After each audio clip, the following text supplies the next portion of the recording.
नमस्कार, आप देख रहे हैं मोटिवेशन विद मीना।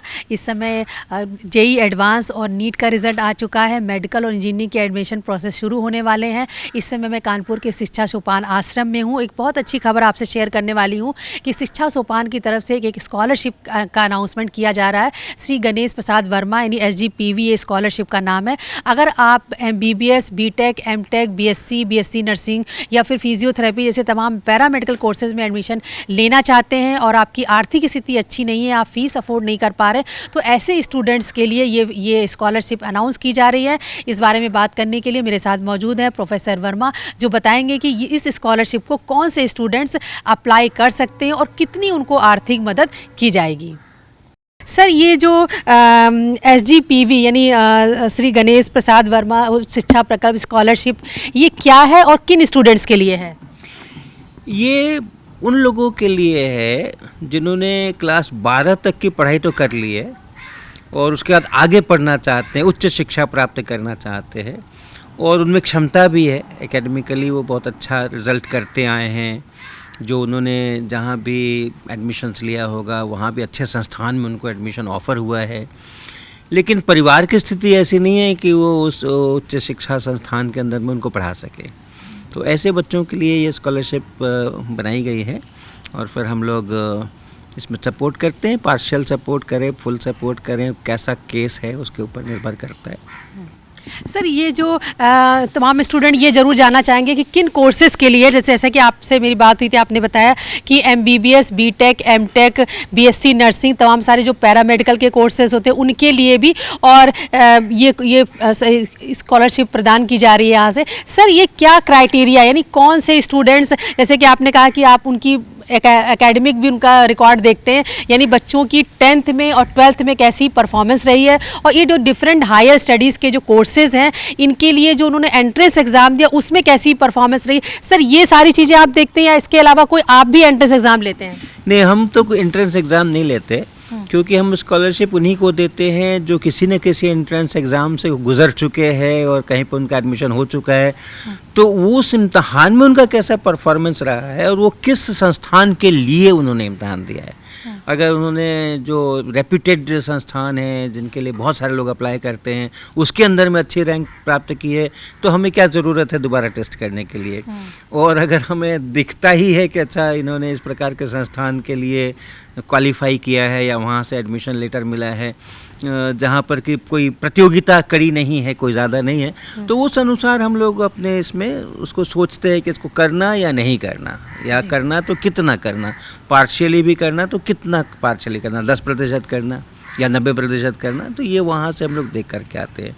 और कोर्सेज़ जैसे आपने बताया कि 12वीं के बाद के लगभग सभी कोर्सेज़ जो के लिए ये उपलब्ध है, जिसको जिसमें जाने का हो, लेकिन हाँ उसका स्ट्रॉन्ग डिटर्मिनेशन होना चाहिए अध्यापन के प्रति, अध्ययन के प्रति, और उसकी ललक कितनी है, उसका खुद का कैसे कितने संघर्ष में उसने अभी तक की ज़िंदगी में पढ़ाई की है, तो सभी चीज़ों को देख करके तब डिसाइड करते हैं कि उनका क्या करना है।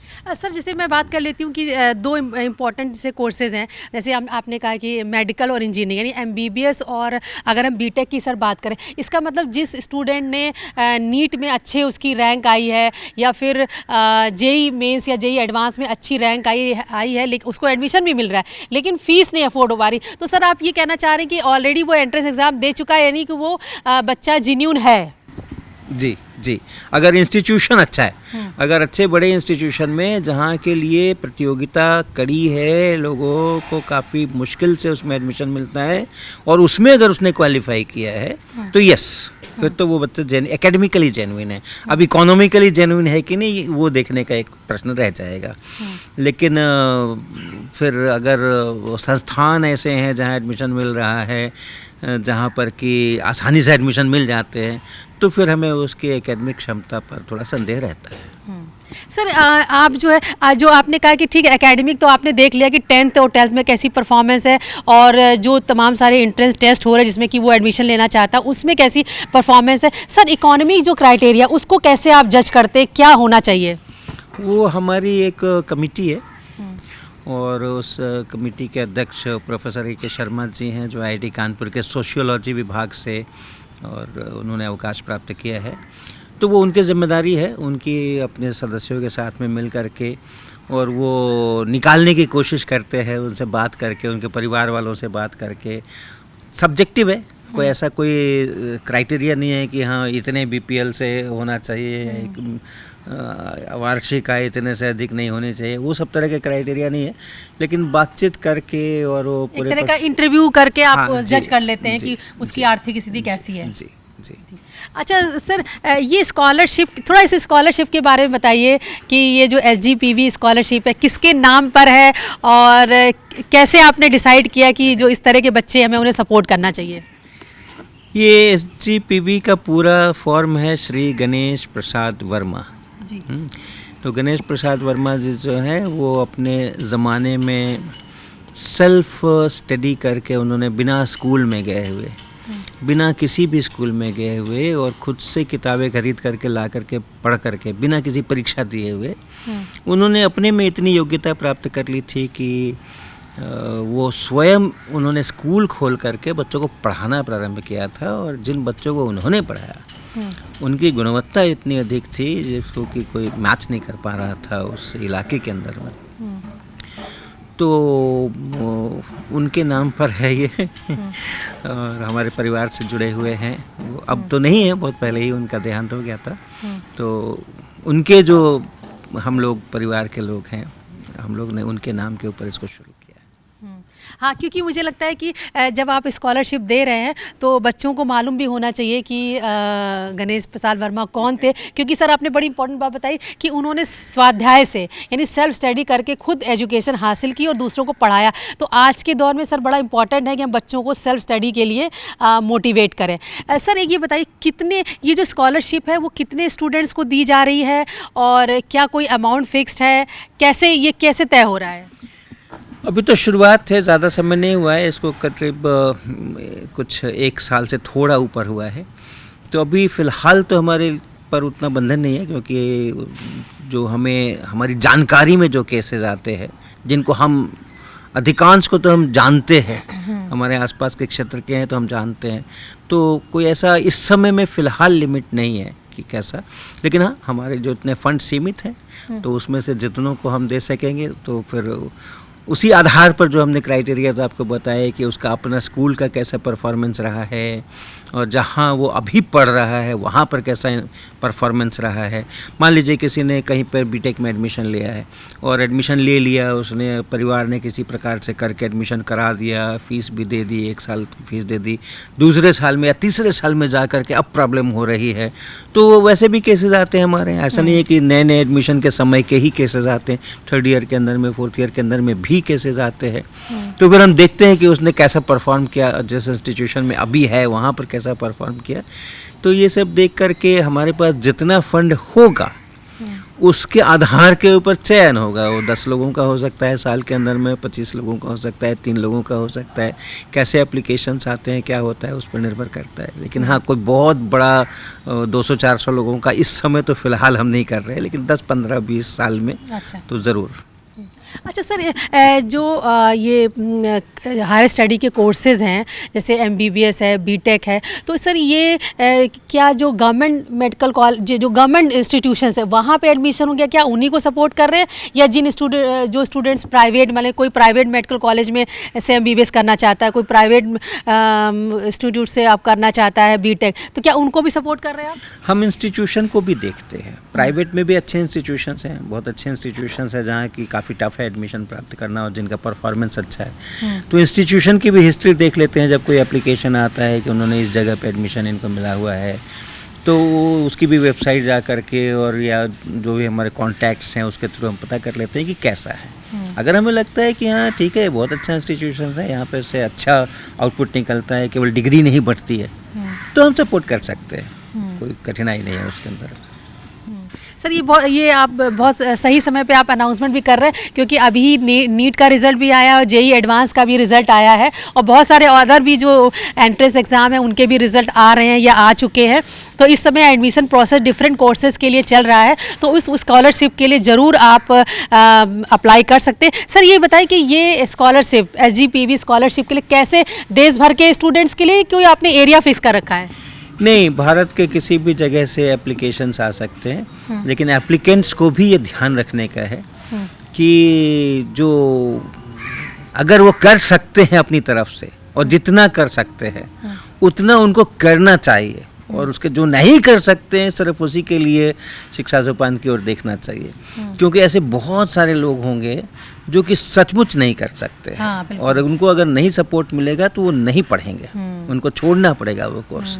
तो अगर हम थोड़ा सा कर सकते हैं तो हम थोड़ी मेहनत करके, थोड़ा इंतज़ाम करके और खुद से कर लें तो बहुत अच्छी बात है। और बिल्कुल ही नहीं कर सकते हैं तभी शिक्षा सोपान की तरफ आएँ, वरना कोई ऐसा व्यक्ति छूटेगा जिसकी की पढ़ाई नहीं होगी फिर वो। मतलब आप कह रहे हैं कि जो बहुत जेन्युइन कैंडिडेट हैं, सबसे जो बड़ी शर्त है, सबसे बड़ी इंपॉर्टेंट चीज़ है कि बच्चा जो स्टूडेंट है वो ब्रिलियंट होना चाहिए, उसको ये कि तमाम जो एग्ज़ाम है उसमें अच्छी परफॉर्मेंस हो। सर बच्चा पढ़ने में होशियार, सबसे बड़ा तो क्राइटेरिया यही है, प्लस इकोनॉमिक बैकग्राउंड में भी यही सर जैसे कह रहे हैं वो जेन्युइन होना चाहिए। वाकई जब अगर आपको लग रहा है कि आप एडमिशन नहीं ले पा रहे, आपके पास फीस के पैसे नहीं हैं, तो ये ज़रूर इस स्कॉलरशिप के लिए आप अप्लाई कर सकते हैं। सर इस स्कॉलरशिप के लिए अप्लाई करने कोई आपकी स्टार्टिंग डेट, कोई लास्ट डेट है क्या? ये आपको बताएंगे हमारे जो उसके इंचार्ज हैं, वो एप्लीकेशंस लेना, उसको हैंडल करना, वो आपको ज़्यादा अच्छी बताएंगे। लेकिन ऐसे अभी कोई इस प्रकार का ब्रैकेट नहीं है कि इस महीने में ही एप्लीकेशंस आ सकते हैं। लेकिन अभी फिलहाल प्रोसेस तो स्कॉलरशिप का स्टार्ट हो चुका है। जी, हम लोग ऑलरेडी मुझे लगता है कि 15-16 लोगों को तो स्कॉलरशिप दे चुके हैं। कुछ बीटेक कर रहे हैं बच्चे, कुछ बीएससी भी कर रहे हैं, कई सारे बीएससी भी कर रहे हैं, कई सारे नर्सिंग के कोर्सेज कर रहे हैं, जो पैरामेडिकल आप कर रहे थे, फिजियोथेरापी के कोर्सेज कर रहे हैं। तो तमाम प्रकार के लोगों हमको हम सपोर्ट ऑलरेडी कर चुके हैं और कर रहे हैं। अच्छा। हाँ, तो स्कॉलरशिप ऑन है, स्कॉलरशिप ऑन है। और हम लोगों ने क्या इस स्कॉलरशिप का डिटेल आपकी शिक्षा सोपान की वेबसाइट पर उपलब्ध है? हाँ जी। कैसे आपकी शिक्षा सोपान की वेबसाइट पर जाकर देखें? हाँ, वो फ्रंट पेज पे मिल जाएगा, उसका अच्छा। लिखा हुआ मिल जाएगा। अच्छा, उसको जब क्लिक करेंगे तो फिर डिटेल्स मिलेंगे। अच्छा, तो आप शिक्षा सोपान की वेबसाइट पर जाकर इस स्कॉलरशिप के बारे में डिटेल दे सकते हैं। आप इसको क्लिक करेंगे तो आपको सब फॉर्म भी अवेलेबल है मेरे ख्याल में स्कॉलरशिप के लिए, कि तमाम स्टूडेंट्स जो 12th पास कर चुके हैं और डिफरेंट कोर्सेज़ के लिए अप्लाई कर रहे हैं, लेकिन उनकी इकोनॉमिक कंडीशन ठीक नहीं है, जैसे कि अभी आपने देखा कि नीट और जेई का भी रिजल्ट आ गया है, बीटेक और एमबीबीएस में जो स्टूडेंट्स एडमिशन लेने वाले हैं। इसके अलावा हायर स्टडी के जितने भी कोर्सेज़ हो रहे हैं उनके लिए एक शिक्षा सोपान एक बहुत अच्छी स्कॉलरशिप लेकर आया है, जिसमें कि इकोनॉमिक वीकर सेक्शन वाले स्टूडेंट्स को इकोनॉमिक हेल्प की जाएगी। क्या ये किन किन कोर्सेज़ के लिए स्कॉलरशिप दी जा रही है, कितनी स्कॉलरशिप मिलने वाली है और कैसे आप इसके लिए अप्लाई कर सकते हैं, इस बारे में बात करने के लिए मेरे साथ हैं प्रोफेसर AK शर्मा, जो कि कानपुर IIT के रिटायर्ड प्रोफेसर हैं और शिक्षा सोपान के अध्यक्ष हैं। प्रोफेसर शर्मा, ये बहुत अच्छी जो एक पहल शिक्षा सोपान के द्वारा की जा रही है, आप बताएं कि ये स्कॉलरशिप क्या है और किन स्टूडेंट्स को मिलने वाली है? मीना जी, पहले तो आपका धन्यवाद कि आपने हम लोगों का इंटरव्यू करने का एक प्लान बनाया और आप शिक्षा सोपान के आश्रम केंद्र में आज उपस्थित हैं, और मुझे भी बहुत खुशी हो रही है इस योजना के बारे में बताते हुए। शिक्षा सोपान के तरफ से एक ऐसी योजना बनाई गई कि जो बच्चे इंटरमीडिएट कर चुके हैं, हाई स्कूल कर चुके हैं, इंटरमीडिएट कर चुके, और अब उनका कहीं किसी प्रोफेशनल कोर्स में प्रवेश हो गया है, कोई बीटेक कर रहा है, कोई फैशन डिज़ाइन का कोर्स कर रहा है, कोई डॉक्टरी का MBBS का कोर्स कर रहा है, कुछ छोटे मोटे कोर्स भी हो सकते हैं, नर्सिंग का हो, पॉलिटेक्निक हो। तो आइडिया तो हमारा ये था कि बड़े कोर्सेज, कि ब्राइट स्टूडेंट्स हैं, थ्रू आउट फर्स्ट क्लास हैं, IIT में एडमिशन हो गया, वो हमारा टारगेट था। तो और उनके किसी वजह से परिवार की आर्थिक स्थिति अचानक ख़राब हो गई और उनके पास इतना भी पैसा नहीं है कि वो एडमिशन की फ़ीस जमा कर सकें। तो ऐसे बच्चों की उनकी हम लोग सहायता करेंगे, उनकी फ़ीस देंगे। तो उसके लिए कुछ नियम भी बनाए हुए हैं, काफ़ी लंबे नियम हैं, लेकिन मोटे तौर पे आपको मैं ये बताऊं कि कोई भी बच्चा जिसके पिताजी की आय 2.5 लाख रुपए से कम है, मतलब एनुअल 2.5 लाख रुपए से कम है, और हाई स्कूल और इंटरमीडिएट में उसने हम तो कहेंगे कि प्रथम प्रथम श्रेणी में उत्तीर्ण हुआ है, लेकिन कई बार एक्सेप्शंस ऐसे भी होते हैं कि नहीं ठीक है 2-4 नंबरों से रह गया, अच्छा बच्चा है, डिजर्विंग है, और उसने कोई अच्छा राष्ट्रीय स्तर का कोई टेस्ट किया, या कई बार ऐसे भी बच्चे हैं उन्होंने राष्ट्रीय स्तर पर कोई टेस्ट क्वालिफाई नहीं किया, लेकिन वो किसी तरह का कोई स्किल सीखना चाहते हैं। कोई लड़कियां हैं बहुत सारी गांव की जो नर्सिंग का कोर्स करना चाहती हैं, कोई फिजियोथेरेपी का कोर्स करना चाहता है। तो बहुत ही ब्रॉड रेंज है, ऐसा नहीं है कि खाली IITians के लिए देंगे, वो फिजियोथेरेपी के लिए भी देंगे, कोई और छोटा मोटा कोर्स होगा उसके लिए भी देंगे। तो शिक्षा सोपान की वेबसाइट पे एप्लीकेशन फॉर्मेट पड़ा हुआ है, वो एप्लीकेशन भेज के जो उसमें सब कायदे ये गाइडलाइंस भी दी हुई हैं किन को पैसा मिल सकता है, और एप्लीकेशन फॉर्म भी है। वो एप्लीकेशन फॉर्म भर के वो हमारे पास शिक्षा सोपान में भेज दें ऑनलाइन, और फिर हम उनको शॉर्ट लिस्ट करते हैं। अभी तक का तो रिकॉर्ड ये है कि हमने किसी को ना नहीं किया, शॉर्ट लिस्टिंग में ना नहीं किया, और उसके बाद इंटरव्यूज़ करते हैं। तो इंटरव्यू में हम पूछते हैं उसकी बैकग्राउंड क्या है, क्या उसकी समस्याएं हैं, परिवार की क्या समस्याएं हैं, और क्या वो कभी शिक्षा सोपान से जुड़ा हुआ है। सर इसे बताइए, क्या देश के किसी भी हिस्से में रहने वाले बच्चे, कहीं के भी स्टूडेंट्स इस स्कॉलरशिप के लिए अप्लाई कर सकते हैं? अभी चूँकि ये नई स्कीम थी और हम ऐसे लोगों को जानते थे जिनकी आर्थिक हालत बहुत ख़राब है और उनके कई अच्छी जगह एडमिशन हो गए और शिक्षा सोपान से जुड़े हुए भी थे, तो पहले तो वहाँ से शुरू हुई स्कीम। लेकिन ये ऐसा नहीं है कि उन्हीं के लिए, पूरे भारत का जो हमारे नियमावली बनी है उसके हिसाब से इंडियन नेशनल होना चाहिए कैंडिडेट, कहीं का भी हो।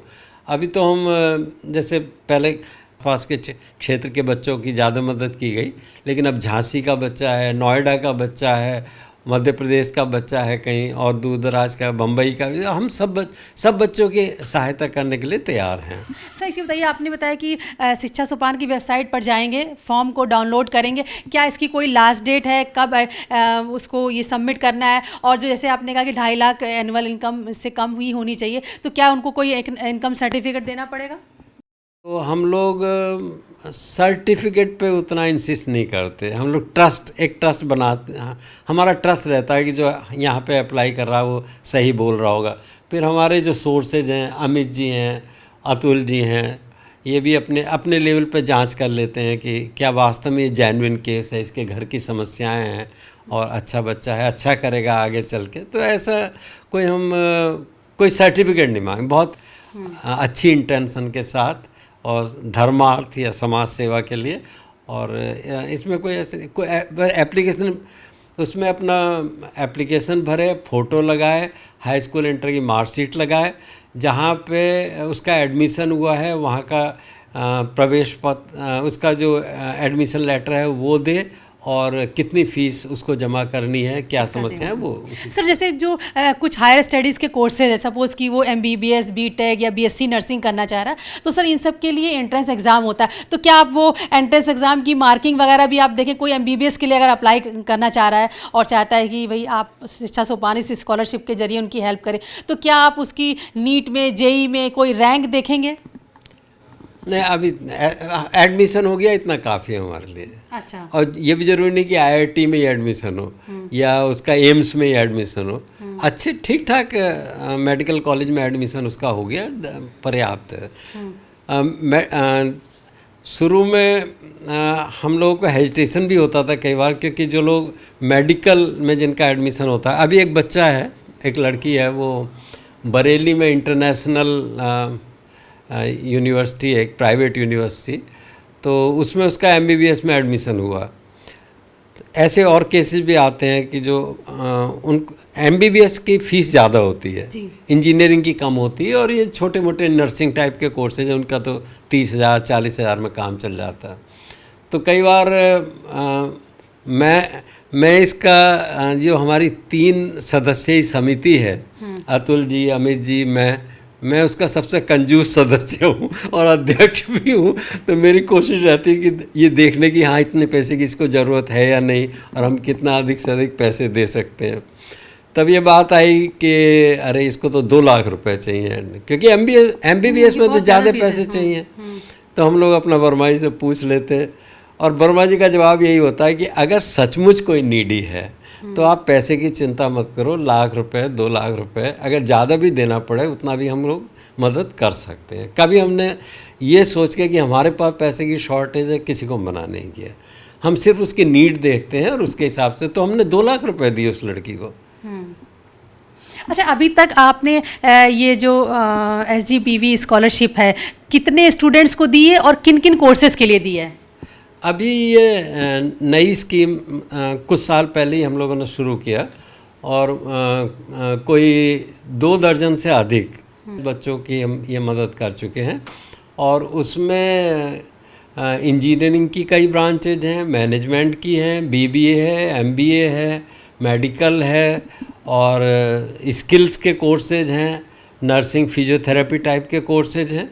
तो हम जो भी हमारे पास आया कि हम कुछ करना चाहते हैं, हमें लगता है कि बच्चा बहुत, इसके माँ बाप बहुत गरीबी से पीड़ित हैं, बच्चा गरीबी से पीड़ित है, लेकिन इसके अंदर एक भावना है कि मैं कुछ करूँगा, मैं कुछ करूँगी।